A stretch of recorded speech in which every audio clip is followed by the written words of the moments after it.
On poursuit avec un exemple d'application de ce développement en série entière de 1 plus x puissance alpha. Alors il n'est pas nécessairement à connaître par cœur, mais c'est un calcul qu'il faut au moins savoir refaire relativement efficacement parce qu'il n'est pas évident, donc il faut l'avoir vu une fois, et puis éventuellement le refaire, vous pourrez vous entraîner à le refaire dans le cas alpha égale 1 demi. Là je vais prendre pour alpha égale moins 1 demi, donc le développement en série entière de 1 plus x à la puissance moins 1 demi, autrement dit de 1 sur racine de 1 plus x. Donc il vaut cette quantité-là, où le alpha vaut moins 1 demi. Donc il faut, pour arriver à obtenir une forme sympathique, que j'écrive combien vaut ce n parmi moins 1 demi. Et le n parmi moins 1 demi, bah, par définition de ce n parmi alpha, ça fait 1 sur factoriel n fois alpha, donc moins 1 demi, fois alpha moins 1, moins 3 demi, fois etc. jusqu'à alpha moins n plus 1.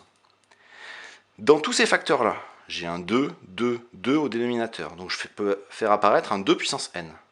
Donc j'ai une fraction avec un 2 puissance n sur factoriel n, et au numérateur j'ai moins 1 fois moins 3 fois moins 5 fois etc. Et quand je mets ce dernier facteur là au même dénominateur, j'obtiens moins 2n plus 1, c'est-à-dire moins, entre parenthèses, 2n moins 1.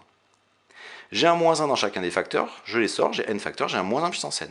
Moins 1 puissance n fois 1 fois 3 fois 5 fois 7 fois etc. jusqu'à 2n moins 1 sur 2 puissance n fois factoriel n. Là au numérateur j'ai le produit de tous les entiers impairs entre 1 et 2n moins 1. Celui-là n'est pas très facile à calculer. Ce qui est plus facile à calculer, ce qu'on va le voir, c'est le produit de tous les entiers pairs.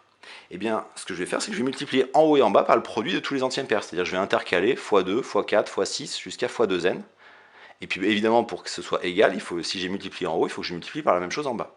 L'avantage, c'est qu'en haut, j'ai 1 x 2, x 3, x 4, x etc. x 2n, une fois que j'ai intercalé les termes de rang pair, et donc il reste factoriel 2n. Le 2 puissance n factoriel n qui reste d'ici, et ensuite j'ai multiplié par 2, x 4, x etc. x 2n. Sauf que le produit avec les termes pairs se passe mieux dans la mesure où 2 c'est 2 fois 1, 4 c'est 2 fois 2, 6 c'est 2 fois 3, etc. Ce qui veut dire que dans chacun des facteurs, je peux mettre un 2 en facteur. Donc il va ressortir un 2 puissance n. Et puis après il restera 1 fois 2 fois 3 jusqu'à fois n, donc un factoriel n.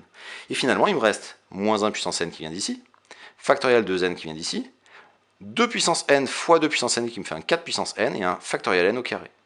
Et là je reconnais un coefficient binomial qui est n parmi 2n. Donc ce n parmi moins 1 demi, si je l'écris un peu différemment, c'est moins 1 quart puissance n fois n parmi 2n.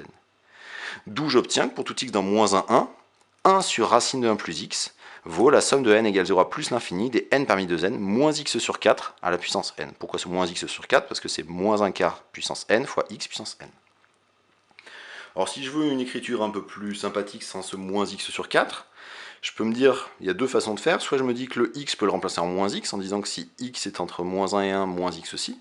Donc j'obtiens le développement en série entière de 1 sur racine de 1 moins x, qui me fait la somme de n égale 0 à plus l'infini de n parmi 2n, et j'ai changé le x en moins x, donc ça me fait x sur 4 à puissance n. Une autre façon de faire, c'est de prendre ici 1 sur racine de 1 plus 4x, donc en l'appliquant avec le 4x pour simplifier le 4. Alors ça nécessite que le 4x soit entre moins 1 et 1, donc que x soit entre moins 1 quart et 1 quart. D'ailleurs, vous pourriez faire une règle de d'Alembert pour voir que cette série entière a un rayon de convergence qui vaut 1 quart. Et donc pour tout x entre moins 1 quart et 1 quart, 1 sur racine de 1 plus 4x, ça fait la somme de n égale 0 à plus l'infini de n parmi 2n moins x puissance n. Et puis si on combine les deux, on obtient le développement en série entière de la fonction qui a x donne 1 sur racine de 1 moins 4x sur moins 1 quart, et cette quantité-là vaut la somme de n égale 0 à plus l'infini de n parmi 2n, x puissance n.